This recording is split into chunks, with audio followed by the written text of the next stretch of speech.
আপনি দেশমাতৃকার প্রতি আপনার অন্যরকম একটা ভালোবাসা আছে এবং আমি যদি ভুল না করে থাকি আমার ভাইয়ের রক্তে রাঙানো ২১শে ফেব্রুয়ারি এই গানটা শোনার পরে আপনি সম্ভবত প্রথম আপনার লেখাটি লিখেছিলেন, আমি কি ঠিক বলেছি কিনা? একদম একদম একদম যদি এটা বলতেন সত্যি। তখনকার এটা গল্পটি। ছোটবেলায় তো আমরা ওই কলা গাছ দিয়ে শহীদ মিনার শহীদ বানিয়ে মিনার বানানো হতো। হ্যাঁ ফুল দিতাম, শ্রদ্ধা জানাতাম।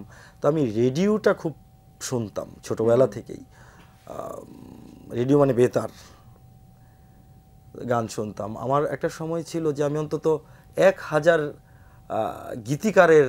গীতিকার, সংবাদ পাঠক, সংখ্যাটা হয়তো দিক সেদিক হবে, অসংখ্য গীতিকার, সুরকার, শিল্পী, সংবাদ পাঠক, কথিকা পড়ে, এরকম অনেকের নাম এক সময় বলতে পারতাম রেডিও শুনে। কোনো এক ২১শে ফেব্রুয়ারিতে আমি আমার বন্ধুরা মিলে শহীদ মিনার বানিয়েছি। আগেও শুনেছি আমার ভাইয়ের রক্তে রাঙানো ২১শে ফেব্রুয়ারি তখন গানটি। আপনার বয়স কত ছিল? বয়সটা 4-এ পড়ি এরকম। বেশ ছোটকালের কথা তাহলে। সেখানে ওই গানটা আগেও শুনেছি, কিন্তু ওই দিন আমার গানটা খুব একদম হৃদয়ের তলায় গিয়ে ধাক্কা লাগে যে এই গান আবার কিভাবে লেখে একজন লেখক। শুনলাম আব্দুল গাফফার চৌধুরী লিখেছেন। পরবর্তী সময় ওই রাতেই আমি একটি কবিতা লিখছিলাম। আচ্ছা। কবিতাটি পরবর্তী একটা জাতীয় দৈনিকে ছাপা হয়। তারপর থেকে আর তো আর পেছনে ফিরে তাকাইনি, লিখছি একের পর এক লিখেই যাচ্ছি। মজার ব্যাপার হচ্ছে পরবর্তী সময়ে আব্দুল গাফফার চৌধুরী আমাদের প্রণম্য, খুব সাম্প্রতিক সময় বছর খানেক আগে তিনি প্রয়াত হয়েছেন। তার সঙ্গে আমার গভীর সম্পর্ক গড়ে ওঠে। তিনি লন্ডনে থাকতেন। আমার একটা বইয়ের ভূমিকাও লিখেছেন উনি।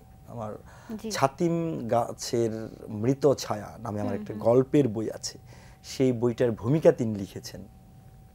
আমাকে নিয়ে বিভিন্ন পত্রিকাতে অনেক বড় আর্টিকেলও তিনি পরবর্তী সময় লিখেছেন। এটা আমার একটা সৌভাগ্য বলতে পারেন। একটা সময় খুব ইচ্ছে ছিল বা সংবাদ পাঠক হওয়ার ইচ্ছে ছিল, এখন যদি সেই সুযোগটা চলে আসে তাহলে কি সুযোগটা লুফে নেবেন কিনা? না, এখন কি একদম লেখালেখির দিকে মনোনিবেশ করেছেন? আমার মানে বললাম না যে লেখালেখিটা হচ্ছে আমার প্রার্থনার মতো, অন্যদিকে আর মন দেওয়ার মতো সময়, সুযোগ কিংবা ইচ্ছেও নেই আসলে। আপনার আরো একটি উল্লেখযোগ্য লেখার কথা যদি বলি, নষ্ট শরীর ভিজে না রৌদ্র জলে, এটা নিয়ে যদি একটু বলতেন। এটা আমার প্রথম কাব্যগ্রন্থ। আচ্ছা। হ্যাঁ, এটা ২০০৯ সালে বিভাস থেকে বেরিয়েছিল। তো আমাকে লেখক হতে পেরেছি কিনা জানি না, তবে এই জগৎটা, এই লেখালেখির জগৎ, সাহিত্যের জগৎ, এই জগৎটাকে ভালোবাসতে আরো উস্কে দিয়েছিল এই নষ্ট শরীর ভেজে না রৌদ্র জলে। আনন্দ আলো পুরস্কার নামে, ওটা তখন ছিল সিটি আনন্দ আলো, এখন ঢাকা ব্যাংক আনন্দ আলো হয়েছে। এই পুরস্কারটা আমি ২০০৯ সালে এই বইটার জন্য পেয়েছিলাম। সে বছর নবীন ক্যাটাগরিতে আমার পুরস্কারটা পাওয়া হয়েছিল। প্রথম কাব্যগ্রন্থ বলছিলেন, কতগুলো কবিতা ছিল সেখানে?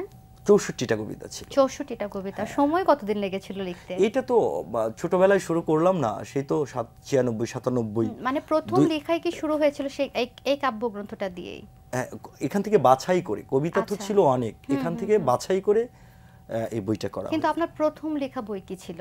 এটাই প্রথম, এটাই ছিল, নষ্ট শরীর ভেজে না রৌদ্র জলে।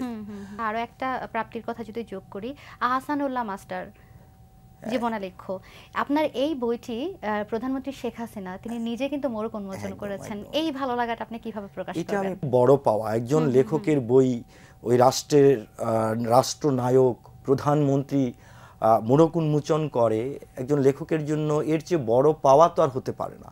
আমি খুব খুব খুব বেশি আনন্দিত এখনো, ওটা মনে হলে এখনো ভালো লাগে।